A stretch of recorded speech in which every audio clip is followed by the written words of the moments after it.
Hi friends, welcome to my YouTube channel. ಇವತ್ತಿನ ಪ್ರೇಮ ಕಾವ್ಯ ಸಂಚಿಕೆ, ಸೋಮವಾರದ ಪ್ರೇಮ ಕಾವ್ಯ ಸಂಚಿಕೆ ಏನಾಗ್ತಾ ಇದೆ ಅಂತ ನೋಡ್ಕೊಂಡು ಬಂದ್ಬಿಡೋಣ. ಅದಕ್ಕಿಂತ ಮುಂಚೆ ನೀವು ಇನ್ನೂ ಈ ಚಾನಲ್ನ ಸಬ್ಸ್ಕ್ರೈಬ್ ಮಾಡದೆ ನೋಡ್ತಾ ಇದ್ದೀರಾ ಅಂದರೆ ದಯವಿಟ್ಟು ಸಬ್ಸ್ಕ್ರೈಬ್ ಮಾಡಿ. ನೀವು ಸಬ್ಸ್ಕ್ರೈಬ್ ಮಾಡೋದ್ರಿಂದ ನಾನು ಹಾಕೋ ಪ್ರತಿಯೊಂದು ಎಪಿಸೋಡ್ ಕೂಡ ನೀವೇ ಮೊದಲು ನೋಡ್ಬೋದು, ನಿಮಗೆ ಫಸ್ಟ್ ನೋಟಿಫಿಕೇಷನ್ ಬರುತ್ತೆ. ಓಕೆ, ತಡ ಮಾಡದೆ ಸ್ಟಾರ್ಟ್ ಮಾಡೋಣ. ಈ ಒಂದು ಎಪಿಸೋಡ್ನಲ್ಲಿ ಕಲ್ಯಾಣಿಯವರು ಪ್ರೇಮಗೆ ಊಟ ತಿನ್ನಿಸ್ತಾ ಇರ್ತಾರೆ.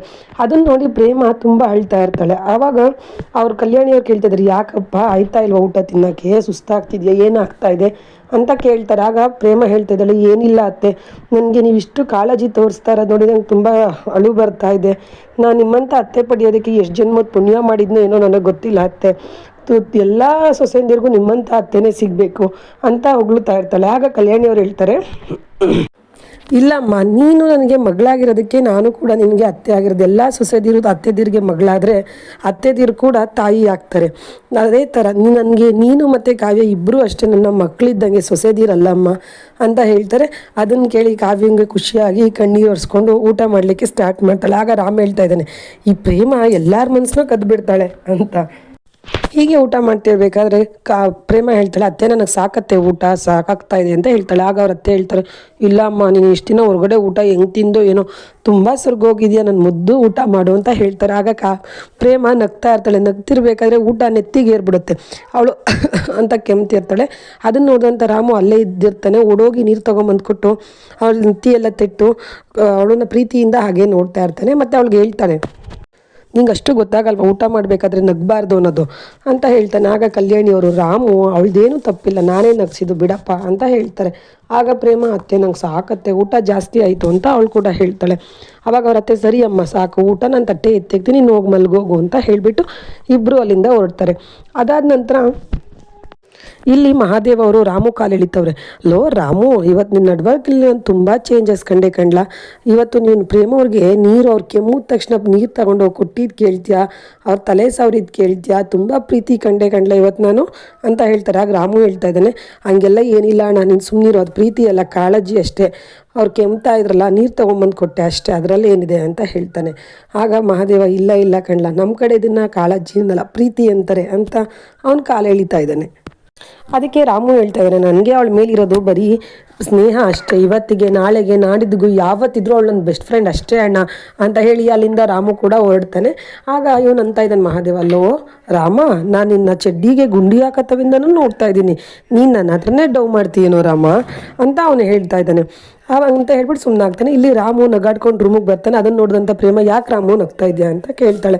ಅದಕ್ಕೆ ಅವನು ಹೇಳ್ತಾ ಇದ್ದಾನೆ, ಏನಿಲ್ಲ ಅಣ್ಣ ಏನೋ ಅಂದ, ಅದನ್ನು ನಗ್ತಾ ಇದ್ದೆ ಅಷ್ಟೇ, ಬಾಬಾ ನೀನು ಕುತ್ಕೊ, ಬಾ ಇಲ್ಲಿ ನೀನು BP ಚೆಕ್ ಮಾಡ್ತೀನಿ ಅಂತ ಹೇಳಿ ಅವಳನ್ನು ಕೂರಿಸ್ಬಿಟ್ಟು BP ಚೆಕ್ ಮಾಡಿಬಿಟ್ಟು, ಸುಸ್ತಾಗ್ತಿದ್ಯಾ ಅಂತಾನೆ. ಅದಕ್ಕೆ ಅವಳು ಇಲ್ಲ ಅಂತ ಹೇಳ್ತಾಳೆ. ಆಗ ನೀನು ಬಿಡು ಜಿಂಕೆ ಮರಿ, ನಿನ್ಗೆ ಯಾವ ಸುಸ್ತು ಆಗಲ್ಲ ಅಂತ ಹೇಳಿ ಅವ್ನು ಚೆಕ್ ಮಾಡ್ತಾನೆ ಇರ್ತಾನೆ. ಇವಳು ಪ್ರೀತಿಯಿಂದ ಅವನನ್ನೇ ನೋಡ್ತಾ ಇರ್ತಾಳೆ. ಹೀಗೆ ಮಾತಾಡ್ತಿರ್ಬೇಕಾದ್ರೆ ಪ್ರೇಮ ಹೇಳ್ತಿದ್ದಾಳೆ, ರಾಮ್, ಇವತ್ತು ನಾನು ಕೆಮ್ದಾಗ ನೀನು ಏನಕ್ಕೆ ಅಷ್ಟು ಬೇಗ ಹೋಗಿ ನೀರು ತೊಗೊಂಬಂದು ಕೊಟ್ಟೆ ಅಂತ ಹೇಳ್ತಾಳೆ. ಆಗ ರಾಮ ಹೇಳ್ತಾ ಇದ್ದಾನೆ, ಅದೊಂದು ಕಾಳಜಿ ಅಷ್ಟೇ, ನೀನು ಕೆಮ್ತಾ ಇದೆಯಾ, ನಾನು ನೋಡ್ಕೊಂಡಿರೋಕ್ಕಾಗತ್ತಾ, ಅದಕ್ಕೆ ಓಡೋಗಿ ನೀರು ತೊಗೊಂಬಂದು ಕೊಟ್ಟೆ ಅಷ್ಟೇ ಅಂತ ಹೇಳ್ತಾನೆ. ಆಗ ಪ್ರೇಮ ಹೇಳ್ತಾ ಇದ್ದಾಳೆ, ಇಲ್ಲ ಬರೀ ಅಷ್ಟೇ ಅಲ್ಲ ರಾಮ್, ನೀನು ಬಂದಾಗ ನಿನ್ನ ಮುಖದಲ್ಲಿ ಭಯ ಇತ್ತು, ಒಂಥರ ಗಾಬರಿ ಇತ್ತು, ಅಷ್ಟೇ ಅಲ್ಲ ಇನ್ನೂ ಒಂದಿತ್ತು ಅಂತ ಹೇಳ್ತಾಳೆ. ಆಗ ರಾಮ್, ಇನ್ನೂ ಒಂದಂದರೆ ಏನು, ಅದು ಕಾಳಜಿ ಇತ್ತು ಅಂತ ಹೇಳ್ತಾಳೆ. ಅದಕ್ಕೆ ಅವನು ಹೇಳ್ತಾನೆ, ಕರೆಕ್ಟ್ ನಂಗೆ ಇದೇ ಬೇಕಾಗಿದ್ದು, ಕಾಳಜಿನೇ ಇದ್ದಿದ್ದಲ್ಲಿ ಇನ್ನು ಬೇರೆ ಏನೂ ಇರಲಿಲ್ಲ ಅಂತ ಇವನು ಹೇಳ್ತಾನೆ. ಆಗ ಪ್ರೇಮ, ನಮ್ಮ ಕಡೆ ಕಾಳಜಿಗೆ ಇನ್ನೂ ಒಂದು ವರ್ಡ್ ಹೇಳ್ತಾರೆ ಅಂತ ಹೇಳ್ತಾಳೆ. ಅದಕ್ಕೆ ಇನ್ನೊಂದು ವರ್ಡ್ ಏನಂತಾರೆ, ನಮ್ಮ ಕಡೆ ಏನೂ ಅನ್ನಲ್ಲ, ಕಾಳಜಿನೇ ಅಂತಾರೆ ಅಂತ ಮತ್ತೆ ರಾಮ ಹೇಳ್ತಾನೆ. ಆಗ ಪ್ರೇಮ ಹೇಳ್ತಾ ಇದ್ದಾಳೆ, ಇಲ್ಲ ನಮ್ಮ ಕಡೆ ಕಾಳಜಿಗೆ ಪ್ರೀತಿ ಅಂತಲೂ ಹೇಳ್ತಾರೆ, ನಿನಗೆ ಅವಾಗ ಪ್ರೀತಿ ಕೂಡ ನನ್ನ ಮೇಲಿತ್ತು ಅಂತ ಹೇಳ್ತಾಳೆ. ಆಗ ಅವನು, ಹೌದಾ, ಆ ಥರ ಎಲ್ಲ ಏನೂ ಇಲ್ಲ, ನಿನಗೇನೀಗ ಪೇಷೆಂಟು, ನಾನು ನಿನ್ನನ್ನು ಟ್ರೀಟ್ ಮಾಡಿದ್ದೀನಿ ಅಷ್ಟೇ, ಏನಿಲ್ಲ, ಇವಾಗ ನಿನಗೆ ಮಾತಾಡ್ತಾ ಇದ್ರೆ ನಾನು ಪ್ರೇಮನ ಅದನ್ನು ಮರೆತು ಇಂಜೆಕ್ಷನ್ ಕೊಟ್ಬಿಡ್ತೀನಿ ನೋಡು ಅಂತ ಹೇಳ್ತಾನೆ. ಆಗ ಹೌದಾ, ಕೊಡು ಅಂತ ಹೇಳ್ತಾಳೆ. ಹೌದಾ, ಇರು ಅಂತ ಹೇಳಿ ಇಂಜೆಕ್ಷನ್ ತೊಗೊಂಬರ್ತಾನೆ ರಾಮು. ಇವಳು ಚೇರ್ ಮೇಲಿಂದ ಎದ್ದು, ಇಲ್ಲ ಪ್ಲೀಸ್ ರಾಮು, ಸಾರಿ ಅಂತ ಹೇಳಿ ಎದ್ದು ಖುಷಿಯಾಗಿ ಇಬ್ಬರು ಹಾಗೆ ಆಟ ಆಡ್ತಾರೆ. ಆಗ ಅವಳು ಹೇಳ್ತಾ ಇದ್ದಾಳೆ, ರಾಮ್, ನಾವಿಬ್ಬರು ಹಿಂಗೆ ಖುಷಿಯಾಗಿದ್ದು ಎಷ್ಟು ದಿನ ಆಗಿತ್ತಲ್ಲ ರಾಮ್, ತುಂಬ ಖುಷಿ ಆಗ್ತಾ ಇದೆ, ಯಾವುದೇ ಒಂದು ಚಿಂತೆ ಇಲ್ಲಂಗೆ ಅಂತ ಹೇಳಿ ಇಬ್ಬರು ಖುಷಿಯಾಗಿರ್ತಾರೆ. ಇಲ್ಲಿ ಮತ್ತಿನ್ನೊಂದು ಕಡೆ ಮಹೇಶ್ವರಿ ಅವಳು ಪಂಚಮಿ ಹತ್ರ ಹೋಗ್ಬಿಟ್ಟು ಪಂಚಮಿ ಮ್ಯಾಂಗೋ ಕಟ್ ಮಾಡ್ತಿರ್ತಾಳೆ. ಏನು ಮಾಡ್ತಾ ಇದ್ದೆ ಪಂಚಮಿ, ಯಾರಿಗಿದು? ಓ ಜ್ಯೂಸ್ ಮಾಡ್ತಾ ಇದೆಯಾ? ಓಹೋ ನಿಮ್ಮ ಅಕ್ಕ ಬಂದಿದ್ರನ್ನ ಖುಷಿಗೆ ಮಾಡ್ತಾ ಇದೆಯಾ, ಅದಕ್ಕೆ ಬಂದಿರೋ ಖುಷಿಗೆ?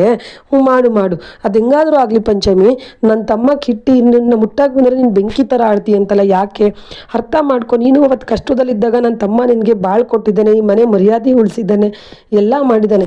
ಇವತ್ತು ನೀನು ಅವ್ನು ಮುಟ್ಟಾಗಿ ಬಂದರೆ ಹಿಂದೆ ಹೋಗ್ತೀಯಂತೆ. ಈಗ ಎಷ್ಟು ದಿನ ಅಂತ ಹಿಂಗೆ ಇರೋಕ್ಕಾಗುತ್ತೆ? ಎಲ್ಲ ಮರೆತು ನೀನು ಮುಂದಿನ ಶಾಸ್ತ್ರಗಳು ನಿಮ್ಮಿಬ್ಬರು ಸಂಸಾರ ಮಾಡೋಕ್ಕೆ, ಮುಂದಿನ ಶಾಸ್ತ್ರ ಮಗಳು ಮಾಡೋಕ್ಕೆ ನಮ್ಗೆ ಅವಕಾಶ ಮಾಡ್ಕೊಳ್ಳು ಪಂಚಮಿ ಅಂತ ಹೇಳಿ ಕೈ ಮುಗಿತಾ ಇರ್ತಾಳೆ. ಅವಳು ನಾನು ಕೊಡಲ್ಲ ಅಂತ ಹೇಳ್ತಾ ಇರ್ತಾಳೆ. ಅಷ್ಟೇ ಸಮಯಕ್ಕೆ ಕಾವ್ಯ ಕೂಡ ಬರ್ತಾಳೆ. ಏನು ಹೇಳ್ತಾ ಇದ್ದೀರಾ, ಇಷ್ಟ ಇಲ್ಲದೆ ಮದುವೆ ಮಾಡ್ಬೋದು, ಜೀವನ ಮಾಡೋಕ್ಕಾಗುತ್ತಾ? ಪಂಚಮಿ ನೀನು ಹೋಗಲ್ಲಿ, ನಿಮ್ಮ ಅಣ್ಣ ಕರೀತಾ ಇದ್ದಾರೆ ಅಂತ ಹೇಳಿ ಪಂಚಮಿನ ಕಳಿಸ್ಬಿಟ್ಟು ಇನ್ನೊಂದ್ಸಲಿ ಪಂಚಮಿ ವಿಷಯಕ್ಕೆ ಬಂದರೆ ಸರಿಗಿರಲ್ಲ ಅಂತ ಹೇಳ್ತಿದ್ದಾಳೆ. ಆವಾಗ ಅವಳು ಏನೇ ಹೇಳ್ತಾ ಇದೆಯಾ, ಸರಿಗಿರಲ್ಲ ಅಂದರೆ ಏನು? ಮಹೇಶ್ವರಿ ಹೇಳ್ತಾ ಇರೋದು ನನ್ನ ತಮ್ಮ ಅವನು ಹೆಂಡತಿ ಅವ್ರೇನಾದರೂ ಮಾಡ್ಕೊತಾರೆ ಅಂತ ಹೇಳ್ತಾಳೆ. ಆಗ ಅವಳು ಕಾವ್ಯ ಹೇಳ್ತಾ ಇದ್ದಾಳೆ, ಯಾರು ಹೆಂಡತಿ ಗಂಡ ಯಾರು? ಒಂದು ಹೆಣ್ಣನ್ನು ಪರ್ಮಿಷನ್ ಇಲ್ಲೇ ಅವ್ನು ಮುಡ್ತಾ ಇದ್ದಾನೆ ಅಂತಂದರೆ ಅವನು ಗಂಡಸಾಗೋದಕ್ಕೆ ಲಾಯಕ್ಕೆ ಇಲ್ಲ, ಹುಷಾರ್. ಇನ್ನೊಂದ್ಸಲಿ ಪಂಚಮಿ ವಿಷಯಕ್ಕೆ ಅವಳಿಗೆ ಪರ್ಮಿಷನ್ ಇಲ್ಲದೆ ಹೋದರೆ, ಮುಂಚೆ ಒಂದ್ಸಲಿ ಕಷ್ಟಪಟ್ಟಿದ್ದೀರಾ, ಈ ಸಲ ಜೈಲಲ್ಲಿ ಕುತ್ಕೊಂಡು ಮುದ್ದೆ ಮರಿಬೇಕಾಗತ್ತೆ, ಹುಷಾರ್ ಅಂತ ಹೇಳಿ ಅವ್ರು ವಾರ್ನಿಂಗ್ ಮಾಡಿ ಅಲ್ಲಿಂದ ಹೊರಡ್ತಾಳೆ. ಇಲ್ಲಿ ಮಹೇಶ್ವರಿ ಕೈಲಿ ಏನು ಮಾತಾಡೋಕ್ಕಾಗದೆ ಅವಳ ಕೋಪ ಅವಳೇ ನುಂಗ್ಕೊಂಡು ತಪ್ಪಗಾಗ್ತಾಳೆ. ಮತ್ತಿಲ್ಲಿ ಧನರಾಜು ಪ್ರೇಮ ಮನೆಗೆ ಬಂದ್ಬಿಟ್ಟು ಏ ಪ್ರೇಮ ಬಾ ಆಚೆ ಅಂತ ಕಿಚ್ಕೊಂತಿರ್ತಾನೆ. ಅಲ್ಲಿಗೆ ಶ್ರೀಧರ್ ಅವ್ರು ಬಂದು ಧನರಾಜ್ ಏನು ನಮ್ಮ ಮನೆಗೆ ಬಂದು ಇಷ್ಟೊಂದು ಗಲಾಟೆ ಮಾಡ್ತಾಯಿದ್ಯಾ, ಏನಿದು ಅಂತ ಕಿರ್ಚ್ಕೊತಾನೆ. ಅದಕ್ಕೆ ನಿನಗೆ ಮಾನ ಮರ್ಯಾದೆ ಇಲ್ವಾ ಅಂತ ಹೇಳ್ತಾನೆ. ಅದಕ್ಕೆ ಅವನಂತ ನನಗೆ ಮಾನ ಮರ್ಯಾದೆ ಇರೋದಕ್ಕೆ ಬಂದಿರೋದು, ಕರಿ ಅವಳನ್ನ ಪ್ರೇಮನ ಅಂತಾನೆ. ಅಷ್ಟರಲ್ಲಿ ಪ್ರೇಮ ರಾಮ್ ಎಲ್ಲ ಬರ್ತಾರೆ. ಆಗ ರಾಮ್ ಹೇಳ್ತಾ ಇದ್ದಾನೆ, ಏನು ನನ್ನ ಹೆಂಡ್ತಿನೇ ಕೂಗೋಷ್ಟು ನಿನಗೆ ಧೈರ್ಯ, ನಮ್ಮ ಮನೆಗೆ ಬಂದು ಹುಷಾರು ನಿನ್ನ ಮಗ ಅಂತ ಹೇಳ್ತಾನೆ. ಆಗ ಅವ್ನು ಹೇಳ್ತಾನೆ ಧನರಾಜು, ಏನು ಹುಷಾರು, ನನ್ನ ಮಗಳು ಅಲ್ಲಿ ಕಂಬಿ ಎಣಿಸ್ತಾವಳೆ, ಇವಳು ಮನೇಲಿ ನೆಮ್ಮದಿಯಾಗಿದ್ದಾಳ, ನನ್ನ ಮಗಳು ಕಂಬಿ ಎಣ್ಸಕ್ಕೆ ಮಾಡಿದ್ದು ಇವಳು ನಾನು ಸುಮ್ಮನೆ ಬಿಡಲ್ಲ ಅಂತ ಹೇಳ್ತಾನೆ. ಆಗ ರಾಮ್ ಹೇಳ್ತಾ ಇದ್ದಾನೆ, ಏನು ನನ್ನ ಹೆಂಡತಿ ಬಗ್ಗೆ ಮಾತಾಡೋದು ನೀನು, ಅವಳು ಮಾಡಿದ ತಪ್ಪಿಗೆ ಅವಳು ಶಿಕ್ಷೆ ಅನುಭವಿಸ್ತಾವಳೆ, ಕಾನೂನಿದೆ, ಅವ್ರು ಕೊಡ್ತಾರೆ ಶಿಕ್ಷೆನ ಅಂತ ಹೇಳ್ತಾನೆ. ಆಗ ಧನರಾಜ್ ಹೇಳ್ತಾನೆ, ನನ್ನ ಮಗಳು ತಪ್ಪು ಮಾಡಿಲ್ಲ, ನನ್ನ ಮಗಳು ಮಾಡಿರೋದು ಕರೆಕ್ಟೇ, ನಿನ್ನನ್ನು ಈ ಪ್ರೇಮ ಕಿತ್ಕೊಂಡೋದಕ್ಕೆ ಅವಳು ಮಾಡಿದ್ದಷ್ಟೇ ಅಂತ ಹೇಳ್ತಾನೆ. ಆಗ ಮಹಾದೇವ್ಗೆ ಕೋಪ ಬಂದು, ಧನರಾಜ್ ನಾಚಿಕೆ ಆಗಲ್ವೇನೋ ನಿನಗೆ, ನಿನ್ನ ಮಗಳು ಕೊಲೆ ಮಾಡೋಕೆ ಬಂದಿರೋದನ್ನು ಸರಿ ಅಂತ ಹೇಳ್ತೀಯ, ನಾಚಿಕೆ ಆಗಲ್ವ ಒಂದು ತಂದೆ ಆಗಿ ಅಂತ ಹೇಳ್ತಾನೆ. ಆಗ ಅವನು ಹೇಳ್ತಾ ಇದ್ದಾನೆ ಧನರಾಜು, ಏನೋ ನನ್ನ ಮಗಳು ಕೊಲೆ ಮಾಡಿಬಿಟ್ಲ, ಏನಿಲ್ಲ ಇಲ್ವಾ ಈಗ ಪ್ರೇಮ ಚೆನ್ನಾಗಿ ಏನಾಗಿದೆ, ಚೆನ್ನಾಗೇ ನಿಂತಿದ್ದಾಳೆ, ಆದರೆ ನನ್ನ ಮಗಳು ಮಾತ್ರ ಅಲ್ಲಿ ನಿಂತಿದ್ದಾಳೆ ಅಲ್ಲಿ ಪೊಲೀಸ್ ಸ್ಟೇಷನಲ್ಲಿ, ನಾನು ಮಾತ್ರ ಈ ಪ್ರೇಮನ ಬಿಡಲ್ಲ. ಪ್ರೇಮ ನೋಡ್ತಾ ಇರು, ಇಷ್ಟಕ್ಕೆ ಇದು ಮುಗೀತು ಅಂತ ಅನ್ಕೊಂಬೇಡ, ಅವಳು ಪ್ರತಿಯೊಂದು ಕಣ್ಣೀರಿಗೂ ನಿನಗೆ ಕಷ್ಟ ಕೊಡ್ತೀನಿ ನಾನು, ನೀನಂತೂ ಸುಮ್ಮನೆ ಬಿಡಲ್ಲ ನಾನು ನಿನ್ನನ್ನು ಅಂತ ಹೇಳ್ತಾನೆ. ಆಗ ಮಹಾದೇವು, ಧನರಾಜ್ ಹುಷಾರು, ನಿನಗೆ ಹೊಡೆದೇ ಬಿಟ್ಟು ಬಿಸಾಕ್ಬಿಡ್ತೀನಿ, ನಮ್ಮಮ್ಮ ಬೇಡ ಅಂತ ಇರೋದಕ್ಕೆ ನಿನ್ನನ್ನು ಸುಮ್ಮನೆ ಬಿಡ್ತಾ ಇದ್ದೀನಿ, ನೀನು ನಮ್ಮನೆ ಹೆಣ್ಮಗಳ ಬಗ್ಗೆ ಮಾತಾಡೋಕೆ ನಿನಗೆ ಎಷ್ಟ್ದವ್ರು ಹೋಗ್ತಾರಲ್ಲೇ ಆಚೆ ಹೋಗಲ್ಲೇ ಅಂತ ಹೇಳ್ತಾನೆ. ಆಗ ಧನರಾಜು ಅಲ್ಲಿಂದ ಹೊರಡ್ತಾನೆ. ಅದಾದ ನಂತರ ಮಹಾದೇವ್ ಹೇಳ್ತಾರೆ, ಪ್ರೇಮ ಅವರೇ, ಈ ನನ್ನ ಮಗನ ಗೊಡ್ಡ ಬದರಿಕೆಗೆಲ್ಲ ನೀವು ಹೆದರ್ಕೊಂಬೇಡಿ, ಇವನು ಏನಂತ ನನಗೆ ಗೊತ್ತು, ಬಿಟ್ಟಾಕಿ ನೀವು ಆರಾಮಾಗಿರಿ, ನಾನು ನೋಡ್ಕೊತೀನಿ ಅಂತ ಹೇಳ್ತಾನೆ. ಆಗ ರಾಮ ಹೇಳ್ತಾ ಇದ್ದಾನೆ, ಇಲ್ಲ ಅಣ್ಣ, ಇವತ್ತು ನಾನು ಧನರಾಜ್ ಕಣ್ಣಲ್ಲಿ ನೋಡಿದ್ದು ಬರೀ ಕೋಪ ಅಲ್ಲ, ಏನೋ ಒಂಥರ ಡೇಂಜರಸ್ ಥರ ಅನ್ನಿಸ್ತು, ಅವ್ನು ಸುಮ್ಮನೆ ಬಿಡಲ್ಲ, ಸ್ನೇಹಗಿಂತ ಯಾಕೋ ಡೇಂಜರಸ್ ಅನ್ನತ್ತಾ ಅನ್ನಿಸ್ತಾ ಇದೆ ನನಗೆ ಅಣ್ಣ ಅಂತ ಹೇಳ್ತಾನೆ. ಆಗ ಮಹಾದೇವ ಅಂತಾನೆ, ಸುಮ್ಮನೆ ಇರಲ್ಲ, ಅವ್ನು ಯಾವನವನು ನನ್ನ ನೋಡ್ಕೊಂತೀನಿ ಬಿಡ್ಲಾ ಅಂತ ಇವನು ಹೇಳ್ತಾನೆ. ಎಲ್ಲರೂ ಹೋಗ್ತಾರೆ. ನೈಟ್ ಆಗುತ್ತೆ.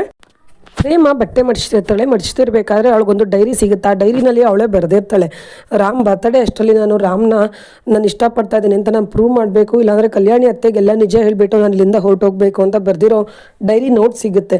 ಅದನ್ನು ನೋಡಿದಂಥ ಪ್ರೇಮ, ಇಲ್ಲ ನಾನು ರಾಮ್ನ ಪಡ್ಕೊಳ್ಳೇಬೇಕು, ರಾಮ್ಗೆ ನಾನು ಮಾತು ಕೊಟ್ಟಿದ್ದೀನಿ, ನಿನ್ನ ಬರ್ತಡೇ ಅಷ್ಟರಲ್ಲಿ ನಾನು ಪಡ್ಕೊತೀನಿ, ಇಲ್ಲಾಂದರೆ ನಿನ್ನ ಜೀವನದಿಂದನೇ ನಾನು ಹೊಂಟೋಗ್ತೀನಿ ಅಂತ, ನಾನು ಪಡ್ಕೊಳ್ಳೇಬೇಕು, ರಾಮ್ನ ಪಡ್ಕೊತೀನಿ ಅಂತ ಹೇಳಿ ಇಲ್ಲಿನ ದೃಢ ನಿರ್ಧಾರ ಮಾಡ್ತಾಳೆ. ಅದಾದ ನಂತರ ನೆಕ್ಸ್ಟ್ ಎಪಿಸೋಡ್ನಲ್ಲಿ, ಮಂಗಳವಾರದ ಎಪಿಸೋಡ್ನಲ್ಲಿ ಪ್ರೇಮ ಮನೆ ಡೋರ್ನ ನೈಟು ಕ್ಲೋಸ್ ಮಾಡೋಕ್ಕೆ ಹೋಗ್ತಾಳೆ. ಅಲ್ಲಿ ಧನರಾಜ್ ಬರ್ತಾನೆ, ನನ್ನ ಮಗಳು ಜೈಲಲ್ಲಿದ್ದಾಳೆ, ನೀನಿಲ್ಲಿ ಆರಾಮಾಗಿ ಉಸಿರಾಡ್ಕೊಂಡಿದ್ಯಾ, ನಿನ್ನನ್ನು ಮಾತ್ರ ಇವತ್ತು ಬದುಕೋದಕ್ಕೆ ಬಿಡಲ್ಲ ಅಂತ ಹೇಳಿ ಕೈಯಿಂದ ಚಾಕು ತೊಗೊಂಡು ಪ್ರೇಮನ ಚುಚ್ಚಿಬಿಡ್ತಾನೆ. ಇವಳು ರಾಮ್ ಅಂತ ಕಿರ್ಚ್ಕೊತಿದ್ದಾಳೆ. ಇದಿಷ್ಟು ಬಂದು ಸೋಮವಾರ ಸಂಚಿಕೆ ಎಪಿಸೋಡ್ ಆ್ಯಂಡ್ ಮಂಗಳವಾರದ ಪ್ರೋಮೋ. ಫುಲ್ ಎಪಿಸೋಡ್ ನೋಡ್ಬೇಕು ನೀವು ಮಂಗಳವಾರದ್ದು ಅಂದರೆ ಈ ಕೂಡಲೇ ಈ ಚಾನಲ್ನ ಸಬ್ಸ್ಕ್ರೈಬ್ ಮಾಡೋದನ್ನು ಮರಿಬೇಡಿ. Thank you for watching guys, bye.